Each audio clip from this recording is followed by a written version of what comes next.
आप सभी को मेरा प्यार भरा नमस्कार व्यूअर्स। मैं नीता गुलाटी रावल आपके लिए सकट चौथ या संकष्टी चतुर्थी या तिल चौथ की दो और कथाएं लेकर आई हूं। और ये कथाएं हैं शिव जी, पार्वती जी और शंकर और गणेश जी की। दो कथाएं मैं ऑलरेडी अपलोड कर चुकी हूं, उनके वीडियोस आपको डिस्क्रिप्शन बॉक्स में लिंक्स मिल जाएंगे। तो चलिए अभी हम शुरू करते हैं शिव पार्वती जी की जो दोनों कथाएं हैं। दोनों छोटी छोटी सी हैं, तो दोनों इसी एक ही वीडियो में मैं अपलोड कर रही हूं। तो पहली कथा की तरफ हम चलते हैं।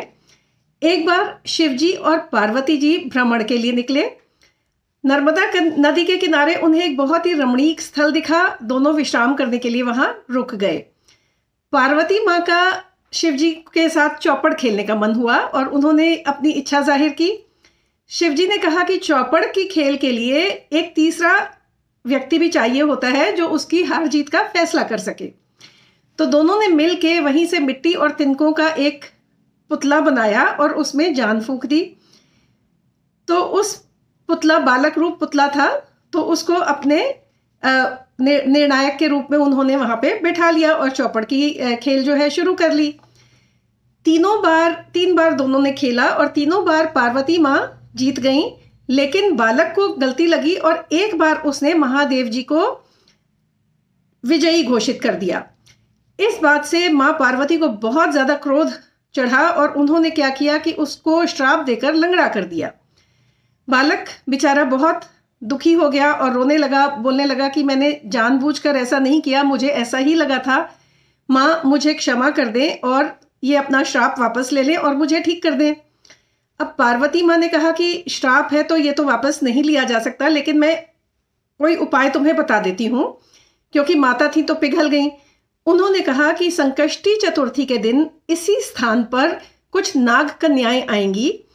वो संकष्टी चौथ का व्रत रखेंगी और जो भी वो कथा सुनेंगी और जो भी विधि विधान से व्रत रखेंगी वो तुम भी उसी प्रकार कर लेना, तो तुम्हारा ये लंगड़ापन दूर हो जाएगा। बालक ने बिल्कुल उसी तरह किया और शिव जी ने फिर और गणेश जी ने और पार्वती मैया ने उसे क्षमा दान किया और उसके बाद वो बालक बिल्कुल ठीक हो गया। तो ये तो थी पहली कथा। अब हम आते हैं दूसरी कथा की तरफ। एक बार माता पार्वती स्नान करने के लिए गईं। उन्होंने बालक गणेश को स्नानाघर के बाहर खड़े रहने का आदेश दिया और कहा कि जब तक मैं स्नान करके बाहर ना आ जाऊं तुम किसी को भी भीतर मत आने देना। तो बालक जो है गणेश बाहर खड़े होकर पहरेदारी करने लगे। तभी शिव भगवान को माता पार्वती से कोई बहुत जरूरी काम आ पड़ा और वो सीधे आकर भीतर जाने लगे। अब बालक गणेश ने उन्हें कहा कि कुछ देर बाहर ही इंतजार कीजिए, जब तक माता नहाकर नहीं आ जाती, स्नान करके नहीं आ जाती, या बाहर इंतजार कीजिए। इस बात से शिव जी को बहुत गुस्सा चढ़ गया और उन्होंने अपने त्रिशूल से बालक का सिर जो है धड़ से अलग कर दिया और सिर बहुत दूर जाकर गिरा। बाहर शोरगुल मच गया। माता पार्वती स्नान करके बाहर निकली और उन्होंने देखा कि उनका बालक जो है जमीन पर मरा पड़ा है और उसका सिर भी नहीं है उसके धड़ के ऊपर।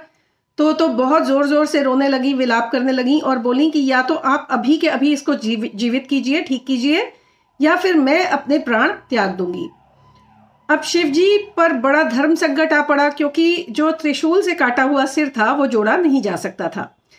उन्होंने अपने गणों को चारों तरफ दौड़ाया और कहा कि कोई भी माता अगर अपने बच्चे के बालक के तरफ पीठ करके सोई होगी तो उसका सिर काट के ले आना। गण चारों तरफ गए तो उन्हें सिर्फ एक हथिनी मिली जो अपने बालक की तरफ पीठ करके सोई हुई थी, तो वो उसके बच्चे का सिर काट कर ले आए। वो हथनी के बच्चे का सिर जो है शिवजी ने बालक के धड़ के ऊपर लगा दिया। इसीलिए जो गणेश जी हैं उनके सूंड होती है तब से हमेशा आज तक, और वो ठीक हो गए। माता पार्वती भी खुश हो गईं और सब प्रसन्न हो गए। इसीलिए जो है आज का दिन जो है संकष्टी चतुर्थी के दिन, ये सारा कुछ संकष्टी चतुर्थी के दिन हुआ था। इसीलिए तब से लेकर अभी तक संकष्टी चतुर्थी के दिन सभी स्त्रियां अपने बच्चों की सुरक्षा के लिए, लंबी आयु के लिए व्रत रखती हैं। तो ये व्रत जो है माघ महीने की कृष्ण पक्ष की चतुर्थी को पड़ा करता है हर साल।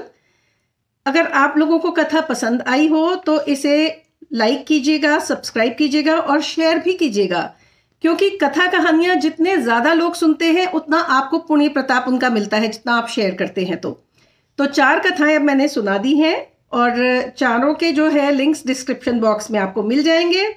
जो कथा आपके यहाँ सुनी जाती है वो आप सुन लीजिएगा और पूजा कर लीजिएगा संकष्टी चतुर्थी वाले दिन। और अगर आप नहीं भी कोई कथाएं, जो आप सभी कथाएं एक्चुअली सुन सकते हैं, क्योंकि सभी कथाएं बहुत अच्छी हैं, पौराणिक कथाएं हैं और मज़ेदार भी हैं।